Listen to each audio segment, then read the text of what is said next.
Hello everyone, welcome back to my channel. Today we are going to be doing my May wrap up.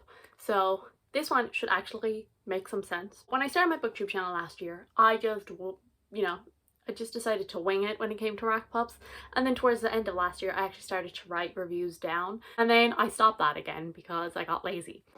But this month I have actually done it again. I have all of the books I read. Except for Sight Witch. I didn't write a review for Sight Witch for some reason. I have them all written down so I know what they're about and I know what I want to say. First we'll get into some stats. I actually had a really good reading month. In the month of May I read 5,095 pages across 12 books. I listened to around 56.5 hours of audiobooks, but I do speed up audiobooks. So for genre I read 1 contemporary, 6 fantasy books, 4 graphic novels, and 1 mystery. For the intended audience, 4 of them were adult and 8 were YA. So that's actually, I think, the first month I've had where I've read more YA. I have definitely been reading a lot more adult. Yeah, I feel like I've been 50-50 a lot of the times, or I've been leaning towards adult. And so this is actually the first month where I've read a lot more YA. Then for format, I read 2 audiobooks, 1 ebook. I read 7 physical books. And then the last 2 that I read were a mix of the audiobook and the physical book. And then the last thing before I actually start to talk about the books is my ratings. This was the best month of the year for page count and also rating. I had some really high ratings. I gave 1 book a 3.5 stars. I had 5 4-star books, and then I had 6 5-star books, which a lot of those were rereads, like 4 of them were rereads, but I'm taking it. So that gives me a monthly average of around 4.46 stars. The first book I read this month was The Empress of Salt and Fortune by Niveau, and I give this a 4 out of 5 stars. It was a pretty low 4 stars, but it was 4-star nonetheless.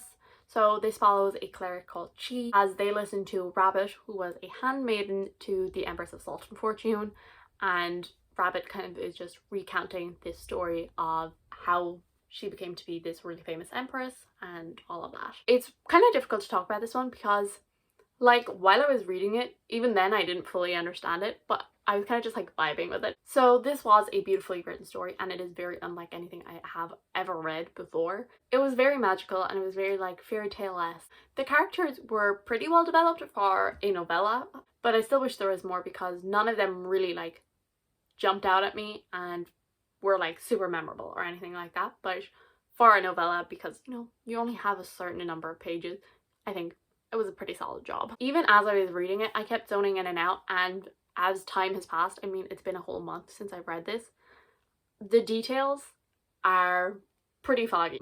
Like as time passes, this story is just pretty quickly leaving my mind, so that's not great. Then the second book I read in May was The Last True Poets of the Sea by Julia Drake, which is a contemporary. It's a YA contemporary. I don't read a lot of them, but I really enjoyed this. It was a 4 out of 5 stars. In this story we follow Violet, and her ancestors are survivors, and one of her ancestors is really well known for surviving this shipwreck. And Violet has had her own personal life shipwreck when her brother Sam attempted to take his own life. After all of this has happened, she is basically sent away to Lyric, which is this island where like her like great whatever grandmother went to live after this shipwreck. She's kind of left reeling and feeling a bit abandoned by her family. I thought this was a really beautiful story, and it discussed a lot of important topics. It discussed friends and family and mental health and sexuality. I did find her parents quite frustrating in this book, because I guess for us as readers it's very obvious that she is also struggling and they are very focused on her brother, and so it's very frustrating as a reader, but like that is the purpose. I was a little worried when I started reading this that this is going to fall into the mental health essay by this whirlwind summer romance, and I really didn't want that to happen, and thankfully it didn't. Like, yes, there was a romance in here, but it focused on a lot more than just that, and like romance didn't save her mental health. I did think Violet was a very interesting character, and she was unlike any other characters I have read. I think she was a very well developed character who had a lot of interests, and she had a full personality and she felt like a real person.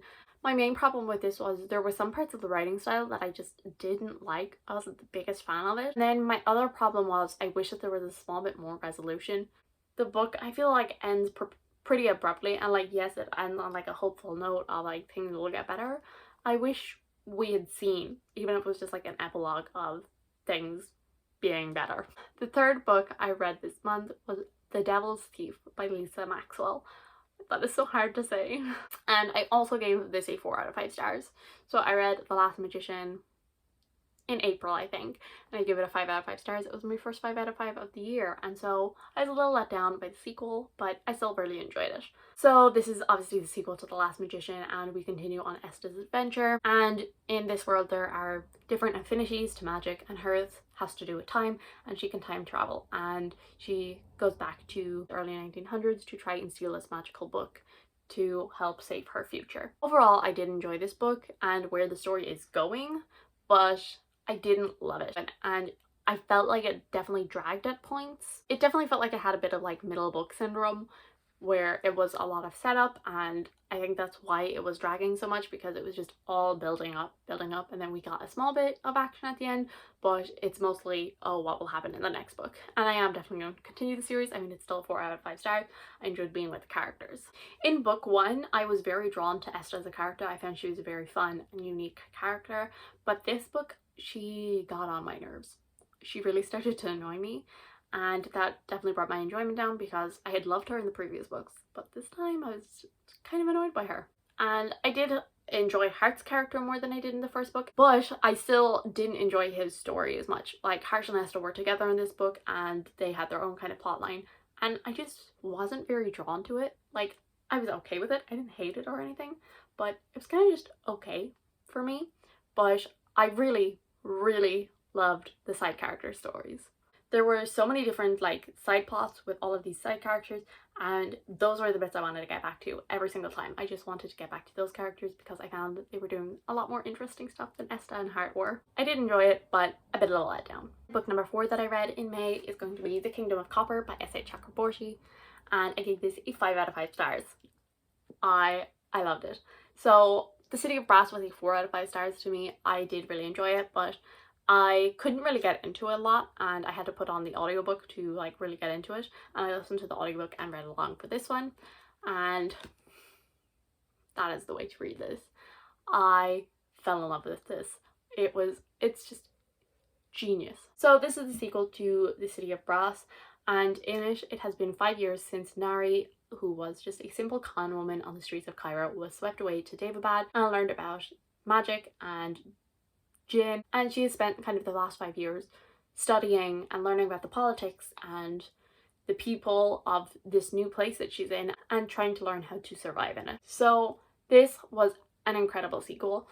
I feel like this month I had a lot of like second books in a series that were just like letdowns, but this one got better, and that is what I'm looking for. So it built on what we had learned in the first book, and then it continued building so that we were getting excited for the third book. So it builds up that third book without sacrificing its own plot. Like, this book, it does have its own plot, and yes, it is also setting up for the third book, but that is not all it's doing, and I like when books do that. When I was reading this, I was just like in awe of like S.A. Chakraborty's like mind, because just the way it was written is so clever. Like, nothing in here is easy. The characters are complicated, the plot is, politics, the world, and the magic, they are all complex, but they're not like overly dense and hard to like get through, and like you don't have to like trudge your way through it, because it's not complicated writing style. It's a very easy to get into writing style, and so I think this is a great series as a bridge from YA to adult, because it does have an easy writing style, but it does have a very complicated like history and all of that. So I think that's why I think it would be a great intro to adult fantasy. In the first book, I liked the characters, but none of them I was like truly attached to, but in this one I grew to absolutely adore some of the characters in here. I did not want to put this book down, and I flew through it in about like 3 days. Like, it's not a small book, and I just absolutely flew through it, and I did not want to put it down. It was such a gripping story. I think what really made me love this is everyone in here is kind of terrible. like, I'm trying to like not spoil anything, but there's a lot of politics in here, and so the Deva don't like the Jinn, and the Jinn don't like Deva, and then there's also the Shafites, which are like half human, and the Deva don't like them, so they don't like the Deva, but like the Jinn don't mind the Shafit, and it's all of that, and you realize just everyone is terrible. Like, they're all bad. They're all terrible people, and like neither side of this war is good. And I think that's what made me really love this, is because you saw in here, you were like, you all suck. But that's one of the good things about being in Nari's point of view, is because she is completely new to this world. Well, I mean, at this point she's been in it for 5 years, but she wasn't born into a family with those preconceived notions about the others. So she arrived to this place, and she was told because her family was a Deva, she can't like the Shafites and she can't like the Jinn. And she's like, why? So that's why it's great to be in Nari's head, because she's the only one who has like an outside perspective and is like, you do realize you're never going to stop fighting if someone doesn't just let it go. We also do have other perspectives in here, and Ali, he has been raised with the beliefs that like the Jinn are the best and that Deva are like fire worshippers and are terrible. And you see it as he goes through it, because he forms a friendship with Nari, that he is like realizing, okay, maybe this isn't great. And I think that's also why it's great to read from his perspective, because through being with Nari, he is learning, oh, maybe I was wrong. And it's just done so well. I only have one complaint with this, and even then it's not a big complaint. I wish Nari pushed the boundaries a bit more, because I mean, in the first book we're told, you know, she's a calm woman, she's a trickster and all of this, and she was very, I guess, quiet about herself in this, I think, and she wasn't really standing up for herself much, and I can kind of understand why, but I wish she kind of just like pushed the boundaries a bit. And as the book goes on, she does start to do that. So but yeah, I just wish there was a little more of that. So that was book 4 of the month. I'm going to talk about the next 4 books together, and these are books 5, 6, 8 and 10 of the month, so we're not exactly going in order anymore, but it's easy to talk about these together. And those are Heartstopper by Alice Oseman. So we have volume 1, 2, 3, and the newest volume, volume 4. So I was really excited for the 4th one to come out. It was one of my most anticipated releases of the year, and I decided, hey, I want to do a video where I rank Alice Oseman's book, and I don't actually know what order I would put Heartstopper in, so I decided to reread them, and I do know the order now, so you can look forward to that sometime. I do read these as they come out online because I can't help myself. They're so great. I can't wait. But then I do like to read them as full bind-ups because they're cuter to read that way, because you get the full story, but I also can't wait. So the Heartstopper graphic novels follow Nick and Charlie as they become friends and then eventually become something more. It's just a story about them crushing on each other and falling in love, and also Charlie's struggles with his mental health. So there is a trigger warning in these 2 for eating disorders, and I think maybe in the second one there's one mention of self-harm. They always have trigger warnings in here. So in this one it just says, please be aware this book contains mild violence and homophobia. Volume 1 says, please be aware this book contains depictions of physical assault and verbal homophobia. It says, please be advised this book contains depictions of an eating disorder and one mention of self-harm. So the mention of self-harm is in this one. And in volume 4 it's actually way clearer where the thing is, because they used to be on this page, but it's actually like way clearer on volume 4. So it's content warning, please be aware that this volume of Heartstopper contains depiction of mental health issues including anorexia and self-harm. For more description of this content, please visit, and then it's her website, which is aliceoseman.com/content warnings. I feel like I don't really have to talk about these because everyone loves them, everyone raves about them, and I don't have them in the right order anymore. Well, I love these. I love the characters. They are just absolute sweethearts. I would do anything for them. And they just feel like a hug. These books are like a hug. And the best thing is you can read them for free online. Read them. They're free for you. Then book number 7 that I read this month, which I actually started last month, and yet it was the 7th book I finished this month, was The World Ascension by Brandon Sanderson. I don't know what it is. It takes me so long to read these books, and when I put them down, I don't want to pick them up. And I really wish I had an audiobook for them because I feel like I would be able to get through them a lot easier. And so this is the second book in the Mistborn trilogy. This follows a world where there's this magic called allomancy, which when you ingest metals, they give you different powers. And in this world, the Lord Ruler has been in charge for like 1,000 years. He's not the best guy. And then a band of kind of misfits are brought together by Kelsier to try and take down the Lord Ruler. So I think this was a solid sequel, but it was nothing mind-blowing. It again felt like a bit of middle book syndrome. I felt like it was a lot of getting from book 1 to book 3. I feel like the plot meandered quite a bit. As I said, it was just getting from book 1 to book 3, and I feel like a lot of discussions were repeated, like the same conversation about this war, these politics, and they were just constantly repeated. I'm like, I get it. I do really love Elend. Elend is becoming one of my favorite characters ever. I do also really enjoy Vin and Saze. I do think that some of the side characters aren't the most developed, like Ham and Club. I feel like I don't know which is which. I really don't. The writing is very digestible. It is very easy to get through. Because of the fact that the writing style isn't too difficult, it makes the magic and the plot and the world building very easy to get through, and it makes it not too difficult to understand. I am definitely curious to see where the final book will go because of how this kind of was building up to it and how it ended. I did hear that this was like a huge cliffhanger ending, and I mean, kind of, but like not really. I liked it, but I just wasn't blown away.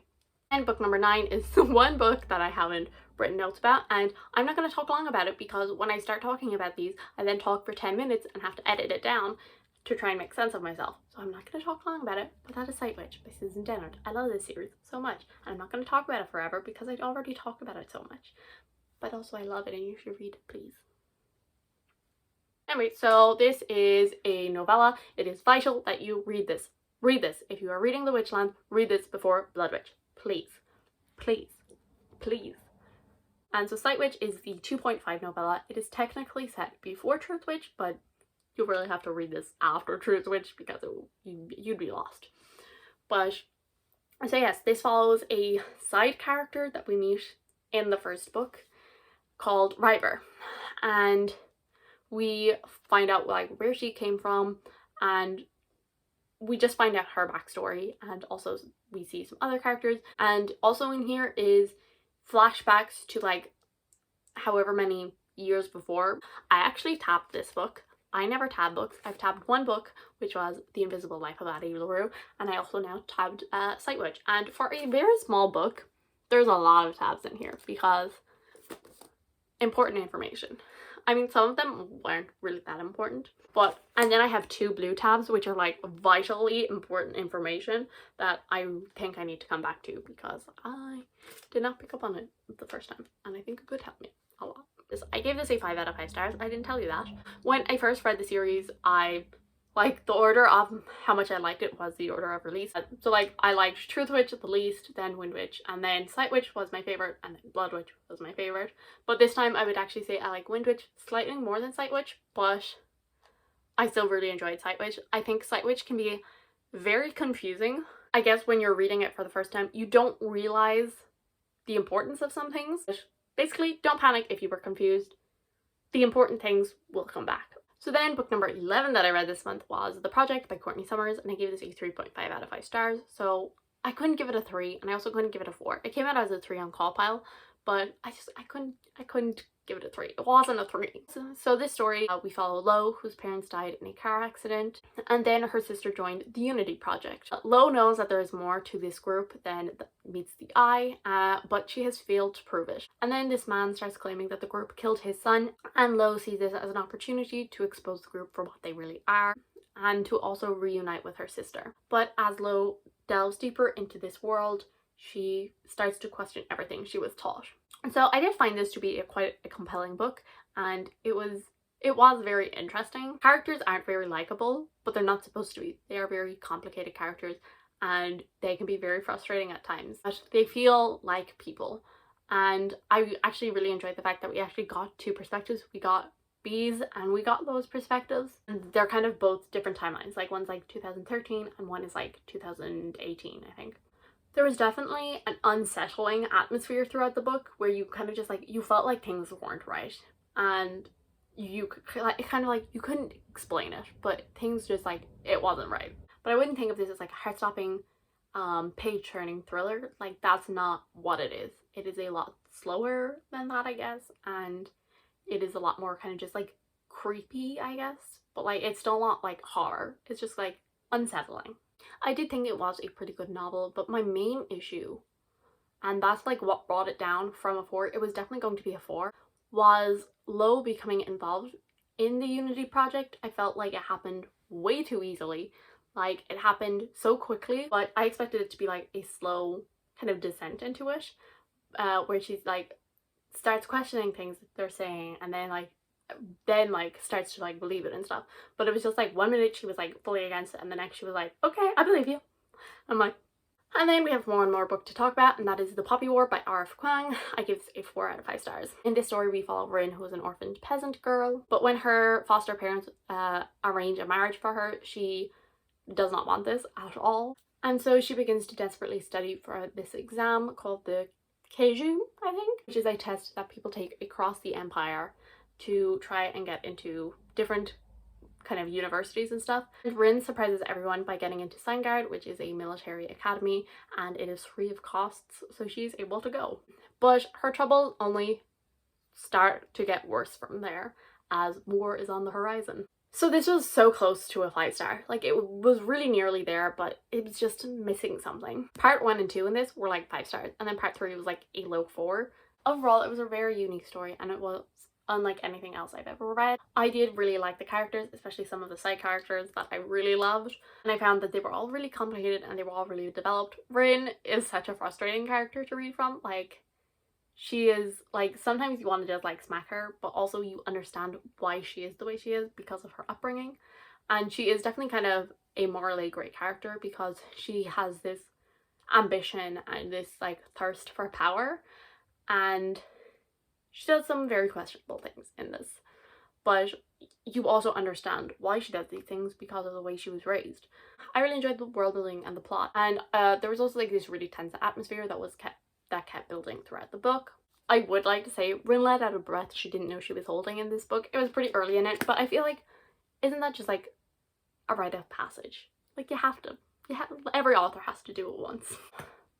The biggest complaint I hear when people talk about this is the change of setting and pace between part 1 and part 2, and I didn't mind that. I actually quite enjoyed it. I thought it made for a very interesting shift, and kind of it really raised the stakes because they were just learning about war and now they're actively participating in it. But there was also a subtle shift that people don't really talk about from part 2 to part 3, and I didn't love that. We had all of these side characters and stuff like that, and in part 3 we were kind of down to Rin and one other person. I missed the side characters, and the two of these characters are very revenge driven and power driven, and I'm not really one for like revenge stories, so part 3 didn't really do it for me.